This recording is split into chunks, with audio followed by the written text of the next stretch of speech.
Shields up, Ironbreakers, and welcome back to Monster Hunter Wilds. I finally had a chance to play the game while I was at Gamescom, and I also got to interview the team, which if you've been around the channel for a while, you'll be aware of the fact that that is something that I've been wanting to do for quite some time. It was a fantastic time that I had over there at Gamescom. I already made a video talking about my experiences there, in case you guys are curious. That is on the channel. Today's video is going to be focused around my opinions on the game, as well as some new gameplay that I'm going to be showing you guys, and a couple of features that I've noticed from my experiences with the game, as well as from hearing the experiences of other players. However, before we begin the game, it is important, in the interest of transparency, for me to mention to you that Capcom did pay for all of my traveling expenses, as well as access to the show floor itself. So thank you very much, Capcom, for, allowing me to go ahead and do that, and also providing me access to the team so that I could go ahead and interview them and all of that stuff. But with all of that out of the way, let's start talking about some of these new features that I really want to dive into. So the live stream that we are actually watching right now, this is one of the dev live streams. There's actually 3 of them. You can see that we have Takuda-san here on the bottom right with Jono and Patrick, who is the interpreter. But what I actually wanted to show you guys is something else. This is my own gameplay, but before we get to that, I wanted to show you guys this particular screenshot. We're going to be going over a couple of screenshots that I consider to be important. So number 1, all weapons apparently are going to have skills, which is an interesting thing. As you can see right here, this would be for the greatsword, which is called a Hope Blade. And if you notice, we have equipment skills, speed sharpening. Now, for this particular build of the game, all of the melee weapons had level 1 speed sharpening, which, by the way, is actually a 2-level skill in Monster Hunter Wilds. I don't want to look too much into this because it might still be changed. This is super early on. There's actually another video that I want to work on talking about just how early this build is based around some research that I've been doing, because there's some performance worries and all of that stuff, and we'll talk about all of that in another video. But just for a heads up, all of the weapons had weapon skills, which means that in the final version of the game, this is probably going to be something that is going to be happening, and might even be one of the systems that we're going to be using for balancing things out in terms of you having, 2 weapons, but still the same armor set. You're going to get some skills on the weapons, but who knows what else they have in store. I don't think that that is going to be the only thing. I expect them to introduce a couple of more things, which I still don't know exactly what those are, that are going to make you use 2 weapons. I hesitate to say the word viable because I already think it's going to be viable. We did it in this demo. Plenty of people did it and it was fine. But let's just say more, it will allow you a higher degree of customization. So when it came to the ranged weapons, as you can see, we have the secondary Hope rifle equipped here. Those had ballistics. And then if we actually go into the armor sets themselves, you'll notice that we now have set bonuses. Now, during the Eric's live stream, where I was there with 2-6 in Paradise, we were trying to figure out which button to push to actually see if we could get into the, the set bonuses, but we couldn't figure that out.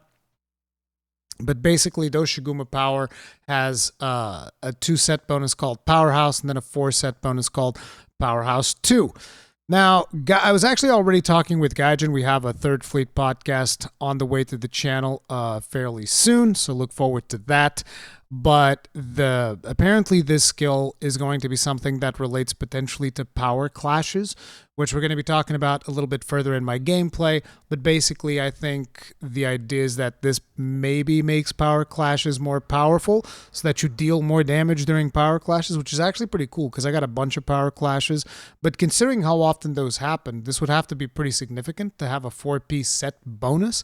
So yeah, I don't know. Anyway, on the other one is an even more interesting thing, which is this is not a set bonus. This is called group skills, but it works kind of like a set bonus. And our hypothesis right now is that this would be something wherein you can equip certain pieces of gear that are somewhat similar that all have the same group skill, and then you'll be able to get this skill, which would be Master Gatherer. There's also another one, which is Master Mounter. It's using the scale stretching technique.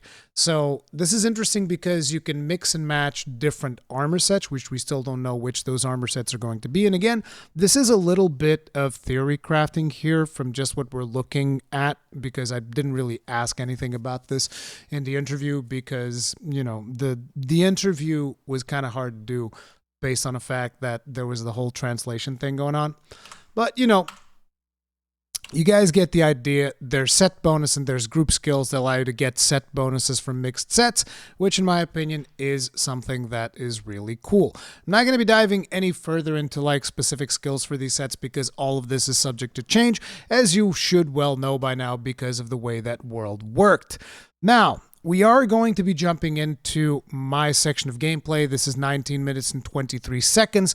The reason why it's specifically that is because of embargo reasons, and I used parts of the footage that aren't here on the interview, but that's not really super important. Let's just jump right in.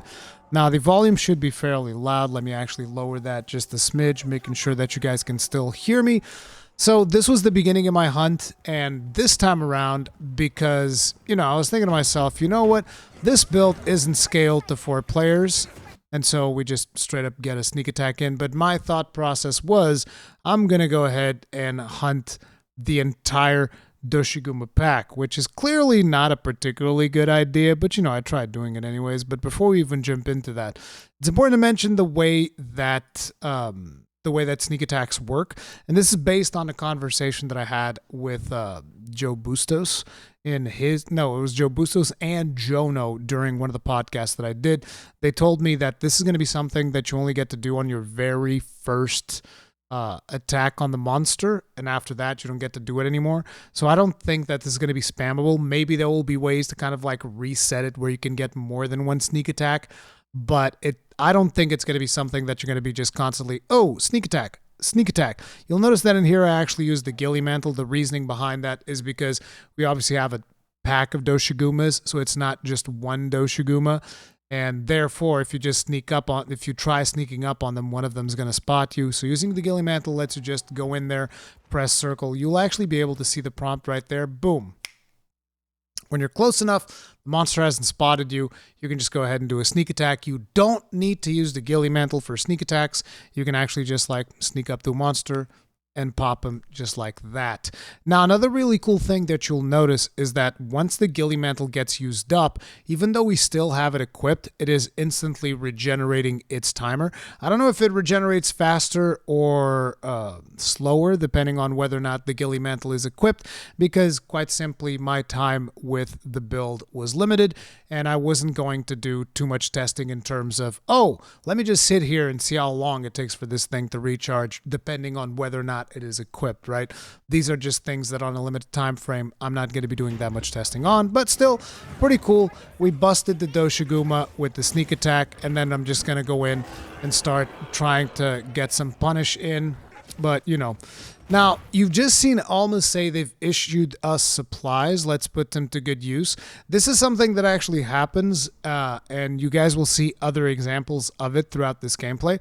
But basically, as you engage in quests and as you complete quests and stuff like that, you will receive supplies. And what's going to happen is Alma is actually, which Alma is our handler, for those of you that aren't aware, she's actually going to be bringing those in, and she's going to be depositing them on your Sacred. So then you can go to Sacred and you press left on D-pad and you have access to a bunch of items that you've gotten as supplies. So you're constantly receiving consumables depending on what you're doing out into the world, and Alma's the one bringing them to you, which is pretty cool. Now, as you can see, trying to fight them off in a herd is something that is going to be quite challenging. And, you know, I was aware of the fact I only have 30 minutes to record, but I was like, I want to have some fun, right? So I'm trying to blast them. As you can see here, we have one of the new combos of the gun lance, which is really, really cool, which is the Wormstake Full Blast, and then it combos into the multi-Wormstake Blast. I'm going to be making, like, a video talking about just gun lance stuff. But yeah, and here they're already telling you, you should use a big dung pod, because if you use a large dung pod, those are like perfect for separating these massive herds. You just pop one of those right in the middle right there. It'll separate them, and then you can go and you can fight the alpha. But, you know, I was being a little bit stubborn. I was like, I'm going to fight you. And right here, boom, power clash. Absolutely love it. The gun lance does exactly what I wanted, which is, you know, you just slap monsters with the gun lance straight to the mouth, and you do a full burst on them, which is pretty cool. In case you guys are wondering about power clashes, you just gotta block attacks enough times. Eventually a power clash might happen.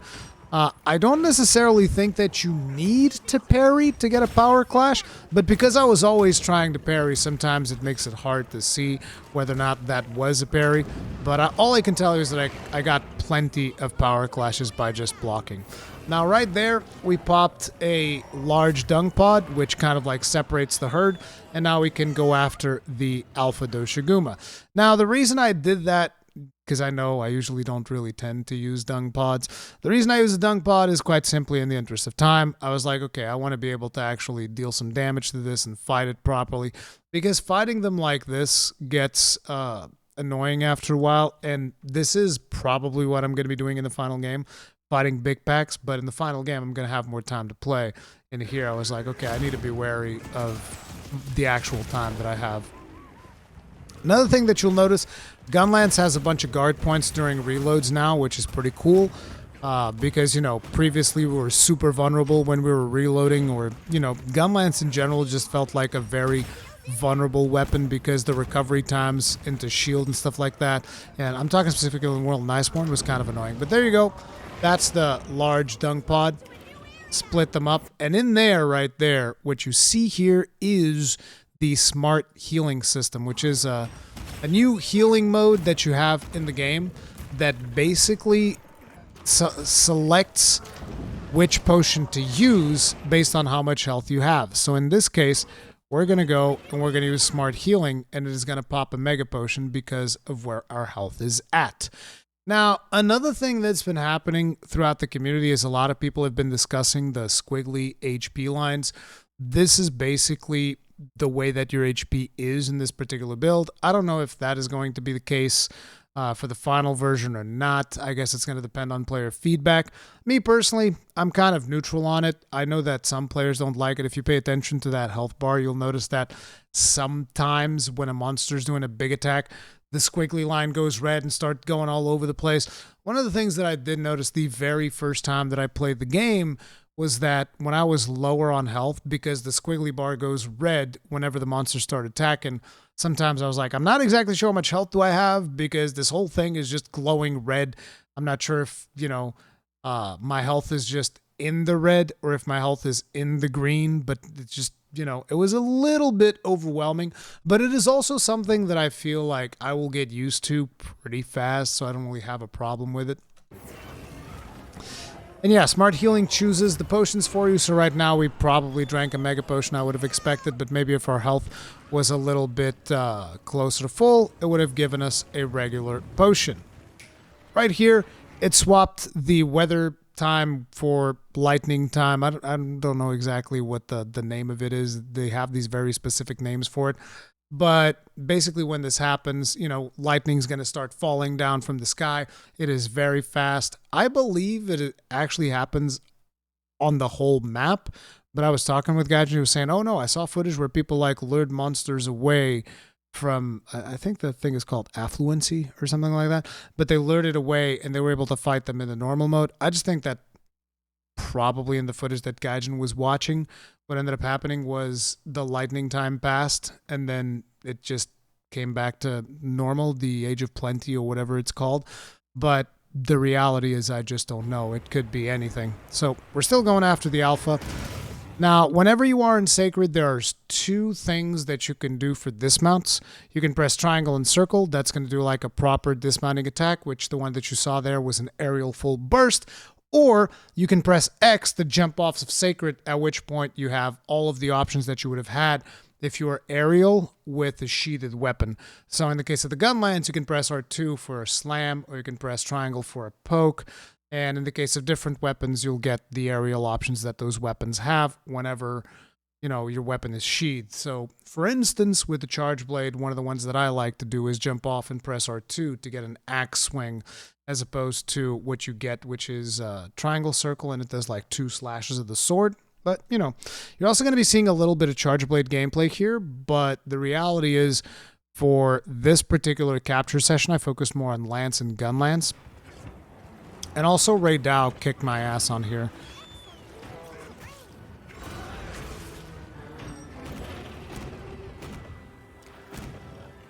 Now, as you can see right there, environment overview has appeared. That will be Ray Dow. So Ray Dow is right now somewhere on the map. Now, you'll also notice that before that message, it was talking about attacking wounds. I would like to just mention that focus mode works exactly like what I said it was going to be. So you don't need to go into focus mode to create wounds. You can just attack the monster after you hit it repeatedly in the same spot. That's going to create a wound. Hell, I would even say you don't necessarily need to go into focus mode to trigger focus strikes, because you can just tap L2, which technically speaking is focus mode, but it's not like a mode. You don't like, oh, I need to hold this button down and go into this mode, and now I can do this special attack. No, you just kind of like tap L2 and R1. Boom, there's your focus attack right there. You don't even need to go into focus mode to kind of like check to see if there's wounds, because wounds are visible in the monster in different ways even. You can actually just see the wound on the monster itself because it shows up in his body, or if you hit the monster and you see like the tenderized damage thing, which has got like the indentations of the little triangles pointing inwards, if you see that, that means that that spot that you are hitting is a wound. Now, wounds have a couple of things, which is you can just destroy them using normal damage. If you hit a wound, you deal additional damage, and eventually that wound is going to break. Or you can use the focus strikes. Right now, I think that focus strikes are probably going to be the most bang for your buck. And you bust that wound, and after you bust the wound, you're going to break the part. And when you break the part, you instantly get a reward. You no longer need to pick up like shinies from the ground. You just get the reward. There are still shinies, but as far as I can tell, they're not monster parts. There are like these situations where you can have a monster like smash the ground and something will come out of it. So there's still shinies, but they're very different from the traditional shinies that we've had in Monster Hunter. And thank God for that, because it was very frustrating, particularly in World, because the shinies seem to disappear super, super fast. But yeah, that is pretty much how focus mode works. Now, another thing about wounds, they can scar. So if you don't attack a wound, if you don't use a focus strike on it to bust it, it can scar, and you have lost that wound forever. Even if you keep attacking, you're not going to get that wound back. At least this is what I was told, but take it with a grain of salt. Maybe that's something that might change, or maybe that's something that, the people telling me weren't 100% sure. So we'll see about that. Nowadays, I'm a little bit more careful with the things that I say, ever since Reddit said that they, when I mentioned the hunting horn thing, they're like, this is official confirmation. Make no mistake, that is official, and you'll see it in my interview, the thing that I said about the hunting horn. But I just want to make sure that I make a distinct separation. I think this is how this works versus I'm sure this is how this works. Okay. But yeah, focus mode pretty much worked like I thought. The one example of scarring wounds is actually Doshiguma, because when Doshiguma enrages, he rips open all of his wounds again, which is pretty cool. So you guys can see we're doing some more gun lance action here, which is pretty cool. We got a parry there, and the monster also fell to the ground. I love the sounds of the thunder falling. It's super satisfying. Wyvern Fire is super cool as well, even though I wasn't really using it properly. You can see right there, Alpha Doshiguma, wound destroyed, Doshiguma Fur Plus, now in our bags. That's just how it works. It's that simple. Yep, you broke a part. Here's the thing. So if you fail the quest, you still get the parts that you've broken, which is pretty cool.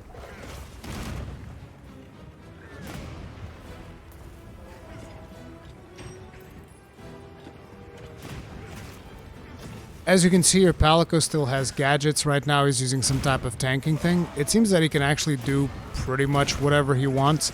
So I've seen him use the tanking thing, I've seen him use the healing thing, I've seen him use traps, I've seen him do a lot of stuff. Falling boulder upsurge has been spotted. I never even noticed that. That's cool.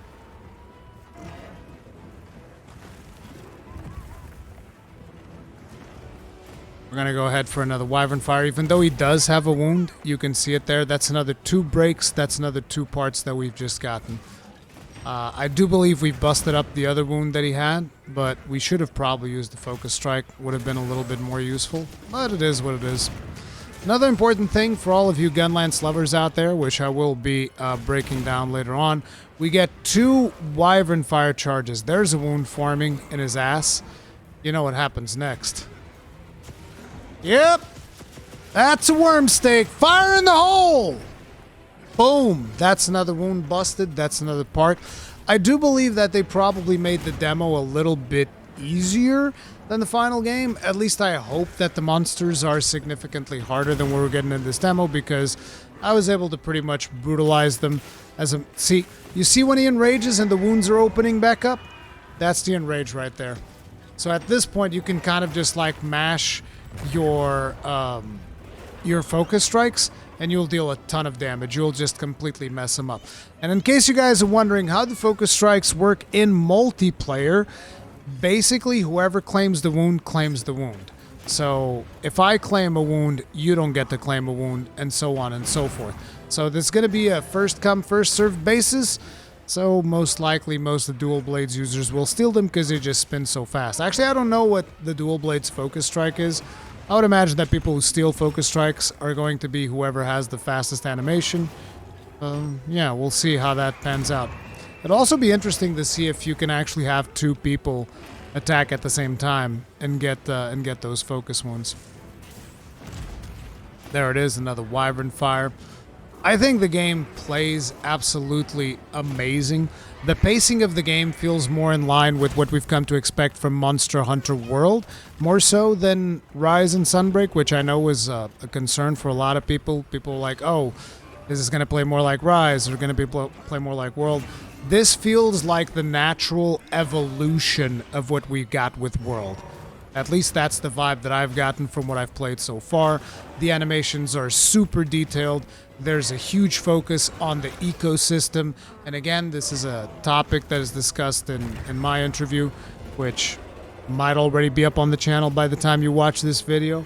If it's not, it should be shortly. We've been working on it pretty much nonstop. As you can see, I was trying to get a focus strike in there, but our boy Doshiguma is leaving. And I think that at this point is actually when I made a mistake, because I tend to get overwhelmed when I have the time pressure. So I kind of like just started attacking a Doshiguma that was left behind. It's like, you see how the Alpha Doshiguma is going to go past that one on the right? But because I was distracted, I was like, I'll just attack this one right here, and I'll fight him. And I thought that he was the Alpha. But, you know, blop. There we go. But at the end of the day, it's not too important. I do practice off the mounting attack here, which is something that I definitely want to talk about, because mounting has changed. It's closer to World of Sunbreak, because Sunbreak, obviously, we have Wyvern riding. You don't have Wyvern riding in Wilds, thank God. Like, Wyvern riding was fun, but it's not something that I want to see in a more grounded approach of Monster Hunter. So as you can see, one of the things that you can do if you really want to get a mounting attack, you can just call Sacred and keep jumping off and doing mounting attacks until you eventually get a mount. Jono has told me that there's potentially going to be a system in place that is not going to allow you to just spam Sacred all the time, but he also said that that system was present in this build. So, you know, with my limited time, there wasn't that much testing that I could do, but I can assure you there was a point in time where I was just like, Sacred, jump attack, Sacred, jump attack, Sacred, jump attack. And I never noticed the game telling me, okay, that's enough. It never told me that's enough, so I could just keep calling him nonstop from my personal experience. But supposedly there might be something in place that will prevent you from doing that. But either that's not here right now, or maybe the delay between when I was calling Sacred was allowing me to keep doing it. I don't know what the reasoning is. But anyways, as you mount now, you'll notice that it shows up triangle or circle knife attack and R1 weapon attack. These are all different attacks. So circle is the knife attack that you're used to, which is he grabs a knife and goes like stab, stab, stab, 1 damage, 1 damage, 1 damage. Now, I'm not exactly sure what the advantage is of doing that, but if you go triangle, it's more like he does a focus stab, more like a big two-handed stab, and that deals more damage. Like, usually I saw that the regular stab with circle was like 1 damage, whereas the triangle one was more like 15, 16. And it seems that that one also created wounds in the monster a little bit faster. Another thing that you can do is a weapon attack, and I think I do one where my character's kind of like stabs the monster and then unloads 1 shell. Like right here. Like that. That's a weapon attack right there. So you actually stab him with the gun lance while you're mounting, which is pretty cool. I really like that.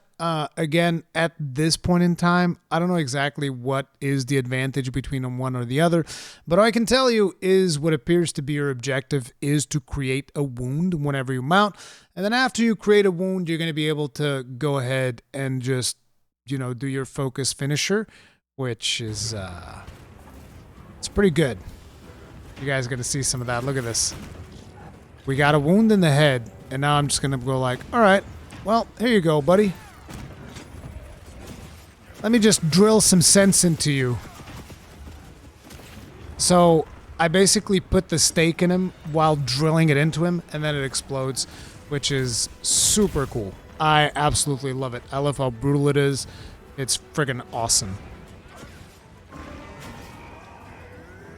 As you can see, we have the multi-blast, worm stake. I don't know the names. I'm terrible with names. Full worm stake blast, or whatever they're calling it. And then the multi-full worm stake blast, which is the follow-up. So that's the full one. And then this is the follow-up. And then there's another worm stake. And this combo actually goes into 2 wyvern fires, which when Cow Slayer showed me that, I was like, God damn! I also got to meet Cow Slayer while I was at Gamescom, which was pretty cool. So as you can see, we're just abusing him with shells, but he's going to be running away. And again, remember, this isn't even the alpha Doshiguma. See, this was surprising to me because I thought it was the alpha, and at one point during this capture session, I was like, what's wrong with this Doshiguma, bro? He's not going down. He's got so much health. Yeah, I'm very easily distracted. There's another power clash. Open wide. Boom. I love that. I absolutely love that. That's one of my favorite things. I love my weapon. It is what it is. So in here I decided let's actually go after Ray Dow.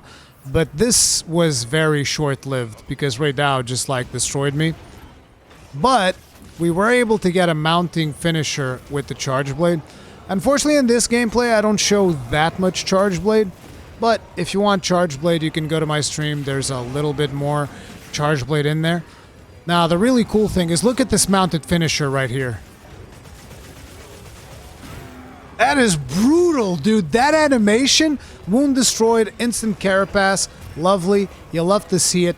Important thing about the Charge Blade, you can double charge files or overcharge files. I don't know exactly how people are referring to it at this point, but that is a really cool mechanic. Makes your files deal more damage, and I believe it has a couple more effects, but I didn't have enough time to test all of that stuff because I was trying to focus on showcasing a little bit of this, a little bit of gun lance, and a little bit of lance. Look at that damage on Ray Dow right there. Absolutely pulverizing that Doshiguma.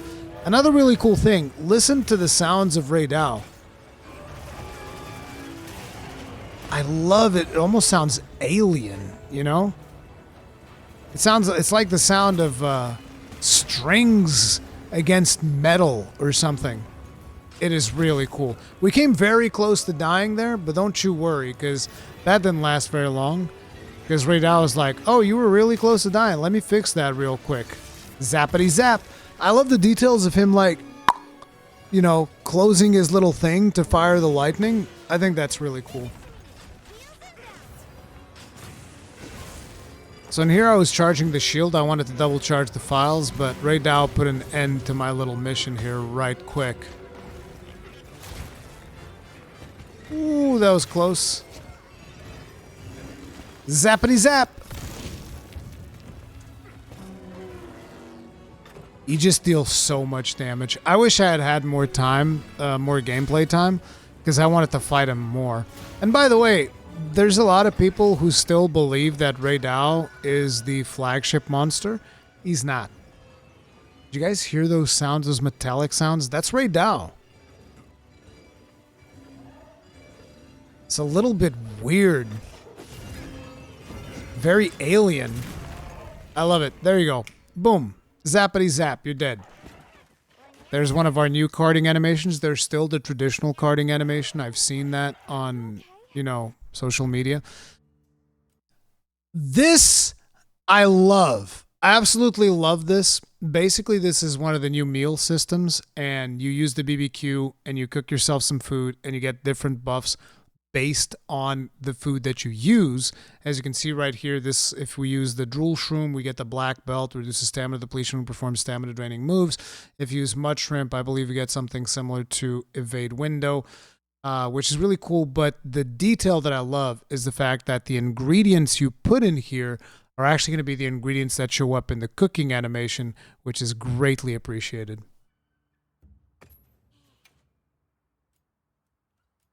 I think we're going to use the Eastern honey. Yeah, there it is.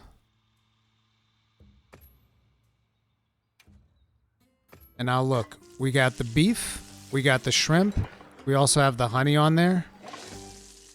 It's really cool.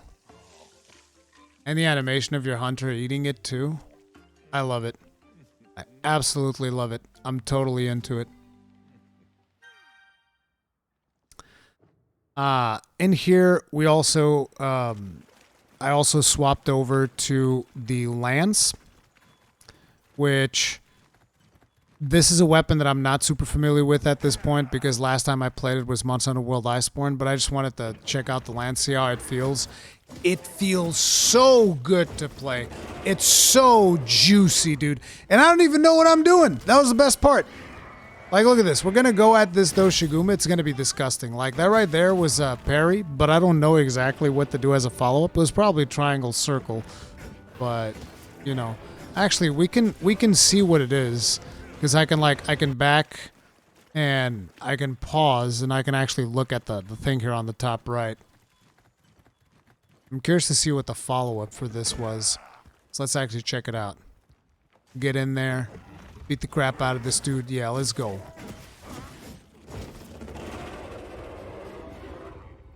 Let's go ahead and land that combo. High thrust 1, leaping thrust, mid thrust 1, power guard. So basically, I guess we could do a leaping thrust if I really wanted to. I was surprised. I would have expected like better options for a counter. But yeah, as you can see, he's got a wound on his ass. He's got wounds all over the place. And I was like, all right, time for the punish.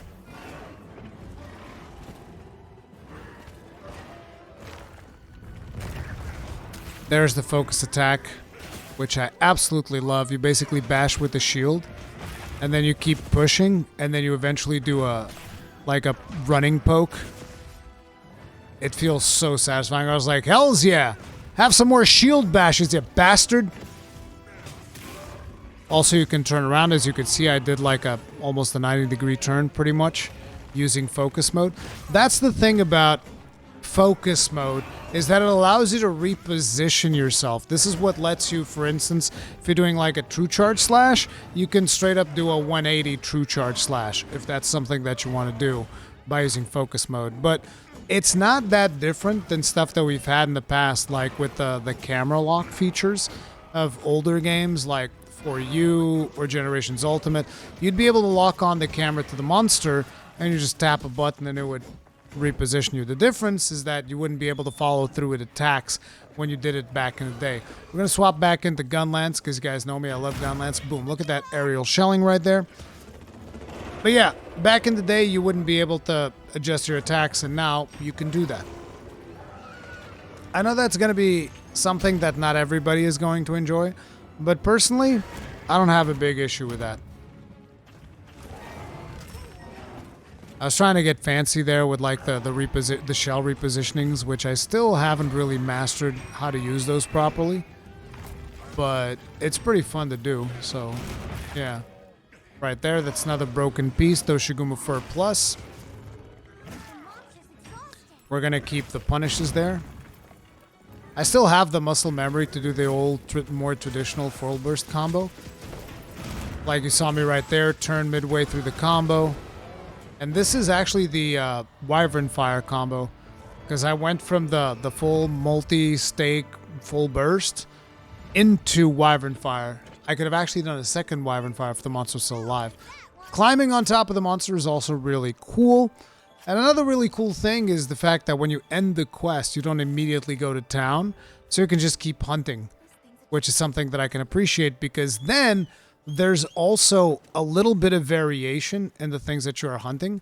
So like if you look at this Shatacabra, you will see that it has additional strength, and this I believe has some influence in the materials that you can get. So you see that's like, oh, it has like a strength modifier or something like that, and that means that you're going to get some bonus rewards. It's pretty cool. I really like that. So in a way, you're going to be hunting stuff, and then you're going to be seeing like a stronger version of another monster that you maybe need materials. So you're going to be like, oh man, I need to go kill this thing. It's going to be a little bit more organic than, say, for instance, when you did the investigations, because you would kill a random monster and then you get an investigation for a completely different monster. It didn't really make that much sense. So I'm happy that they're doing this. This seems like a much more organic way of going about things, which is pretty cool. But basically you just select the monster you want to go hunt, and it will generate a quest for you when you get to it. I didn't really play too much in there with, messing with the map and whatnot. But the map is 3D. I was just using the 2D functionality. Whenever you are on Sacred, you can basically just mark a place that you want to go to. Sacred would take you there. You can also at any point in time put it on manual mode or press R2 to just break. There is auto dodging with Sacred, but to be honest, it didn't bother me as much as I thought it was going to bother me, so I was pretty happy about it.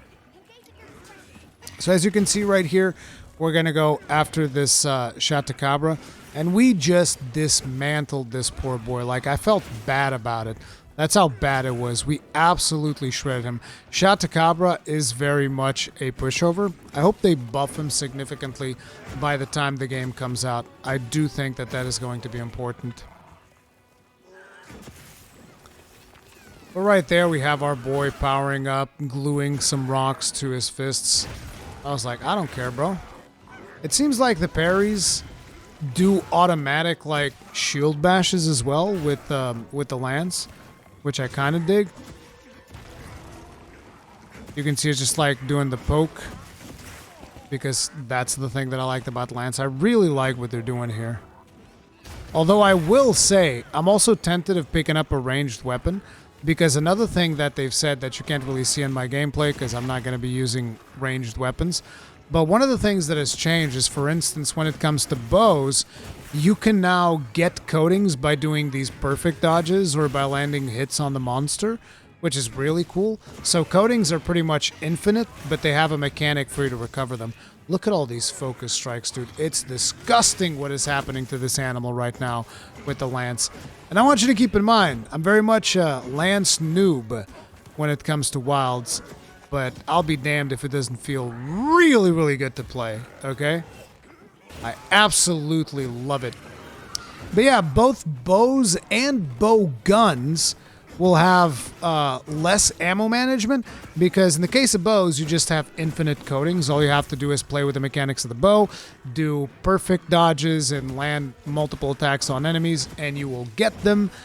However, on the bow guns, you just have infinite, like, normal ammo, piercing ammo, and I believe spread ammo, if I'm not mistaken.